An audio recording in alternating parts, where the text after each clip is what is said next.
बच्चों हम लोगों ने 2x2 टाइप मैट्रिक्स के लिए एडजॉइंट निकालना सीखा। ठीक है, अब हम 3x3 टाइप मैट्रिक्स के लिए एडजॉइंट ज्ञात करेंगे।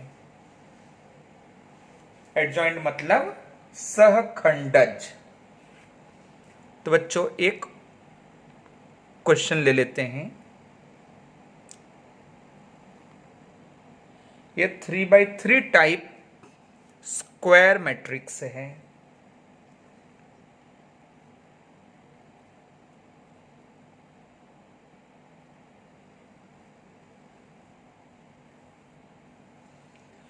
टू 1 3 4 -1 0 -7 2 1 यह मैट्रिक्स है। इस मैट्रिक्स का सहखंडज खंडज अर्थात क्या है बच्चों? एडजॉइंट ज्ञात कीजिए। ठीक है,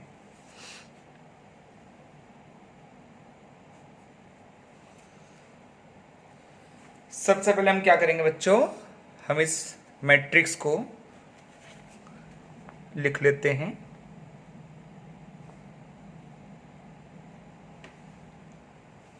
मैट्रिक्स ए इक्वल टू, इसे ए ले लेते हैं।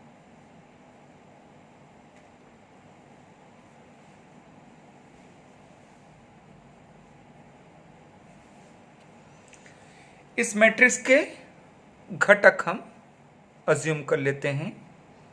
A11, A12, A13, A21, A22, A23, A31, A32, A33। ठीक है बच्चों, तो इस घटक का सह खंड क्या होगा बच्चों? कैपिटल A11, इसका कैपिटल A12, कैपिटल A13। इस तरह से हम प्रत्येक रो के घटकों के अनुरूप सहखंड ज्ञात करेंगे। ठीक है बच्चों, तो कैपिटल A11 अगर हम देखेंगे तो बच्चों कैपिटल A11 इक्वल, अब ये फर्स्ट रो में फर्स्ट कॉलम में है। ठीक है, फर्स्ट रो में फर्स्ट कॉलम में। तो आप तो अच्छे से जानते हैं कि Aij इक्वल टू -1 का i प्लस जे घात। ठीक है ना बच्चों? तो -1 का इतना प्लस इतना घात, तो -1 का 1 + 1 घात लिखेंगे आप तो क्या हो जाएगा बच्चों? +1 हो जाएगा ना।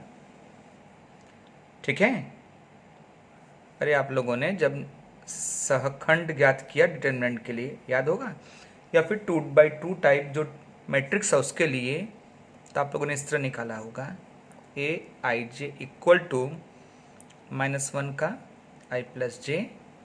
ठीक है, फिर Mij यानी जो माइनर था। ठीक ना, तो -1 का इतना प्लस इतना घात, यहाँ i कितनी है? 1 है, j कितना 1 है। -1 का 1 + 1 घात क्या हो जाएगा बच्चों? -1 का 2 घात यानी प्लस हो जाएगा ना। अब A11 यहाँ 2 है, तो बच्चों यानी 2 का हमें 2 का हमें सहखंड ज्ञात करना है। तो बच्चों 2 कौन से रो में है? फर्स्ट रो में। कौन से कॉलम में है? फर्स्ट कॉलम में। तो फर्स्ट रो फर्स्ट कॉलम।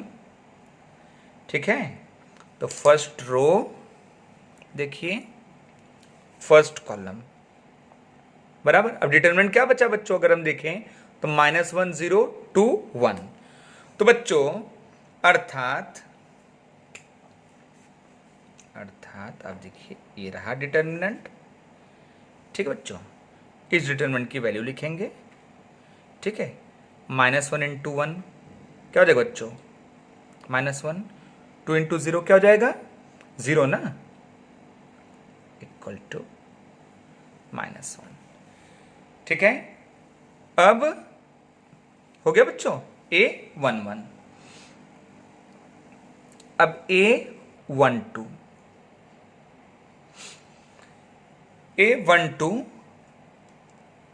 अब A12 यहां पे क्या 1 है ना, तो बच्चों ये कौन से रो में है, ये कौन से रो में है बच्चों, फर्स्ट रो में है देखिए। और कौन से कॉलम में है बच्चों, सेकंड कॉलम में है। अब इधर देखिए, तो डिटरमिनेंट क्या हो गया, अगर फर्स्ट रो और सेकंड कॉलम को हम एलिमिनेट कर दें, हटा दें, तो क्या बचेगा 4 0 -7 1। अब इस डिटरमिनेंट की हम वैल्यू लिखेंगे। अब साथ में इधर ये देखेंगे -1 का i प्लस जे, 1 + 2 कितना हो जाएगा, 1 + 2 तो 3 हो जाएगा ना, मतलब -1 का 3 घात कितना हो जाएगा, माइनस हो जाएगा ना, तो माइनस आप आगे रखिए, 4 × 1 4 -7 × 0 0, 4 - 0 क्या हो गया बच्चों, 4 हो गया ना, ये हो गया -4।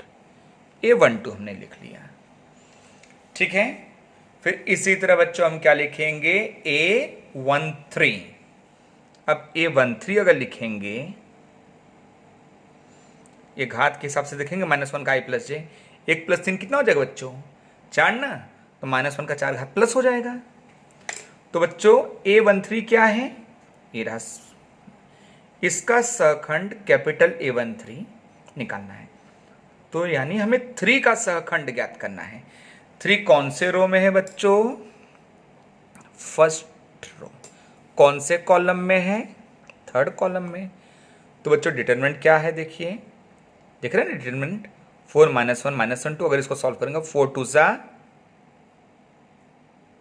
8 -7 × -1 + 7, तो -7 लिखेंगे ना, 8 - 7 कितना हो गया बच्चों, 1।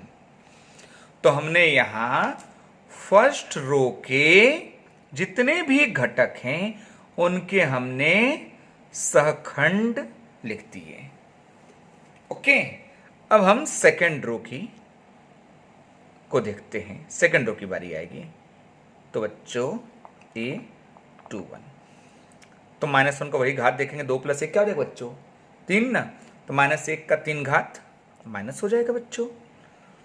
अब ये A21, ये बच्चों कौन से रो में है, सेकंड रो में है। देखिए ये कहाँ है, सेकंड रो में है।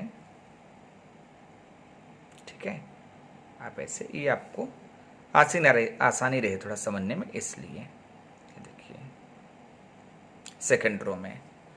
ठीक है, ये जो ये कहाँ है, सेकंड रो में है और फर्स्ट कॉलम में है।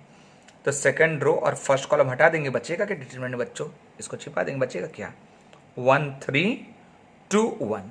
ठीक है ना बच्चों, ये तो फर्स्ट कॉलम हटा दिया, सेकंड रो हटा दिया, तो डिटरमिनेंट के घटक क्या बचेंगे, 1 3 2 1। तो 1 × 1 1, 2 × 3 6 ना, तो 1 - 6 क्या हो जाएगा बच्चों, -5 ना, इधर से माइनस हो जाएगा +5। फिर बच्चों A22 इक्वल, फिर वही -1 का i प्लस जे घात, तो 2 + 2 क्या हो जाएगा बच्चों, 4 ना, तो -1 का 4 घात +1 हो जाएगा। ठीक है, यानी हमें इसका सहखंड ज्ञात करना है। कौन से रो में, सेकंड रो में। कौन से कॉलम में, सेकंड रो में है बच्चों, और ये सेकंड रो में है। ठीक है, सेकंड रो और सेकंड कॉलम, तो सेकंड रो में है ये और सेकंड कॉलम, तो सेकंड रो सेकंड कॉलम हटा देंगे, तो डिटरमिनेंट घटक 2 3 -7 बचेगा बच्चों। 2 × 1 2, ठीक है ना, क्योंकि ये जिस रो में है और जिस कॉलम उसे हटाएंगे, तो डिटरमिनेंट घटक 2 3 -7 1। 2 मल्टीप्लाइड 1 2, फिर इसको मल्टीप्लाई कीजिए, -7 इंटू 3 -21, तब क्या लिखेंगे +21, 23 हो गया ये बच्चों। अब हम A23, तो A23 कौन सा है बच्चों, ये रहा ना। अब ये कौन से रो में है, सेकंड रो, कौन से कॉलम में, थर्ड कॉलम में है ना, तो सेकंड रो और थर्ड कॉलम हटा देंगे, तो सेकंड रो हट गया बच्चों, देख रहे हैं, सेकंड रो हट गया और ये थर्ड कॉलम हट गया ये वाला, तो बचा क्या 2 बच गया ना बच्चों, 2 इंटू 2 क्या हो गया बच्चों 4, ठीक है, तो ये हट गया, तो 2 इंटू 2 हो गया 4, और -7 इंटू 1 -7, यानी लिखेंगे +7। अब -1 का i प्लस जे घात करेंगे बच्चों, तो -1 का 5 घात हो जाएगा ना, -1 का 5 घात कितना होगा, माइनस ना, आप माइनस लिख दीजिए, 4 + 7 11, आगे माइनस साइन है, तो -11, ठीक है बच्चों, ये रहा। तो सेकंड रो का हमने, सेकंड रो के जो घटक हैं उनके हमने सहखंड लिख दिए। अब बारी आती है थर्ड रो की, तो A31 का यानी कैपिटल A31 इक्वल, अब बच्चों A31 ये रहा ना, तो मतलब ये थर्ड रो में है, और कहाँ है बच्चों, थर्ड रो और फर्स्ट कॉलम में, ये रहा, ठीक है। तो बच्चों डिटरमिनेंट देख रहे हैं ना, डिटरमिनेंट क्या बचा, डिटरमिनेंट घटक 1 3 -1 0। अब इधर -1 का i प्लस जे जो घात है वो लिखना है, तो i प्लस जे क्या हो जाएगा, 3 + 1 4 ना, और -1 का 4 घात क्या हो जाएगा बच्चों +1, ठीक ना। तो बच्चों अब आप इसे डिटरमिनेंट लिखेंगे 1 इंटू 0 1, -1 इंटू 3 क्या होता है बच्चों -3 ना, तो इनके गुणा में से इसका गुणा घटाते हैं ना, तो ये हो, अच्छा हाँ 1 इंटू 0 बच्चों ये 0 है, ठीक है, 1 इंटू 0 0, और -1 इंटू 3 -3 तो लिखेंगे +3, ये हो गया 3। फिर बच्चों A32 वही बात, यानी इसका बच्चों, ठीक है। अब पहले तो -1 का i प्लस जे, 3 + 2 क्या हो जाएगा 5, -1 का 5 घात कितना हो गया, -1 का 5 घात, ठीक है, 3 + 2 5 ना, -1 का 5 घात माइनस। अब A32 मतलब हम इसका सहखंड ज्ञात करें, ये किस रो में है, इस रो में है बच्चों, कौन से कॉलम में है, इस कॉलम में है, बराबर। तो कौन सा डिटरमिनेंट बचा, डिटरमिनेंट घटक 2 3 4 0 ना, 2 इंटू 0 0, 4 इंटू 3 12, ये हो गया बच्चों। अब 0 -12 -12, इधर का माइनस क्या हो गया बच्चों +12। अब हो गया बच्चों, अब आखिरी घटक का सहखंड, अब -1 का i प्लस जे, तो 3 + 3 क्या हो जाएगा बच्चों, 3 + 3 तो 6 हो जाएगा ना, और -1 का 6 घात क्या होता है, -1 का 6 घात +1 हो जाएगा बच्चों। तो इस घटक का हम सहखंड ज्ञात करेंगे। तो बच्चों ये कौन से रो में, थर्ड रो में, ठीक है, कौन से कॉलम में, थर्ड कॉलम में, हो गया। अब डिटरमिनेंट के घटक क्या है बच्चों, 2 1 4 -1, 2 इंटू -1 -2, 4 इंटू 1 4, -4, -2 -4 क्या हो गया बच्चों -6, ठीक है, ये हो गया।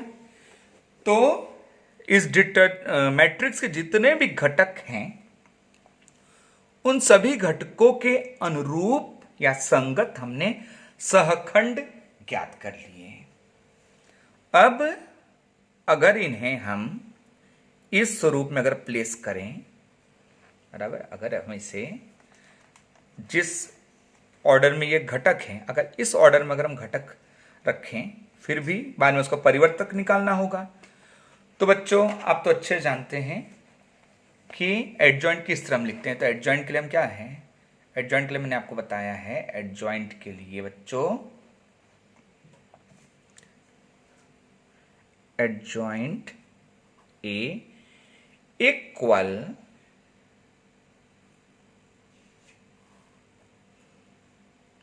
A11 capital A11 capital A12 capital A13, ठीक ना बच्चों। Capital A21 A22 A23 A31 A32 A33, ठीक ना। इक्वल, आप घटक लिख लीजिए बच्चों, तो -1 -4, अगर आप है ना, A11 क्या है बच्चों, माइनस कितना है -4, ये बच्चों 1, ये 5। अब लिखते जाइए बच्चों,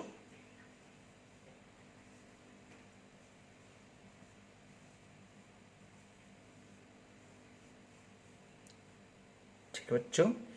ये हो गया 3x3 टाइप मैट्रिक्स का एडजॉइंट मैट्रिक्स, ठीक है। आप ऐसे ज्ञात कर सकते हैं। कुछ क्वेश्चंस मैं आपको यहां लिख देता हूं, वो आप सॉल्व कर लीजिएगा तो आपको अच्छे से आ जाएगा, क्योंकि एडजॉइंट मैट्रिक्स की बहुत अहम भूमिका है आगे के टॉपिक पढ़ने के लिए। आगे का टॉपिक है बच्चों मैट्रिक्स का इनवर्स मैट्रिक्स निकालना एडजॉइंट की सहायता से। ओके, तो बच्चों एक क्वेश्चन लिखिए, आप लोगों को लिखना है, आप सॉल्व कीजिएगा। 1 -1 2 0 2 -3 3 -2 4, ये हो गया, ठीक है। मान लो फर्स्ट सेकंड है बच्चों 1 2 3 0 2 4 0 0 5,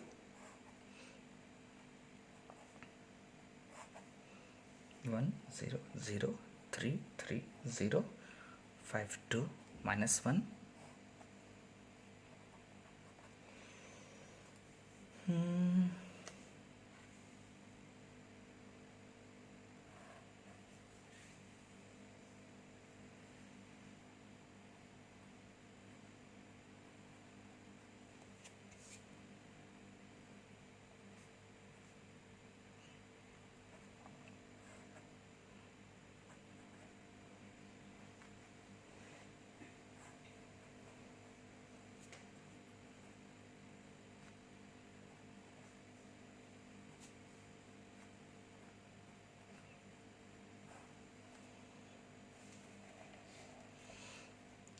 ये जो भी क्वेश्चंस मैं लिख रहा हूं बच्चों, इन सब के आप एडजॉइंट मैट्रिक्स आप फाइंड कर लेंगे तो आपको अच्छे से प्रैक्टिस हो जाएगी बच्चों। और सबका जो तरीका है वो एक ही है। और फिर मैं कह रहा हूं ये सब आगे का टॉपिक के लिए बहुत इंपॉर्टेंट है। जितने मैट्रिक्स हैं इनके सहखंडज यानी एडजॉइंट ज्ञात कीजिए।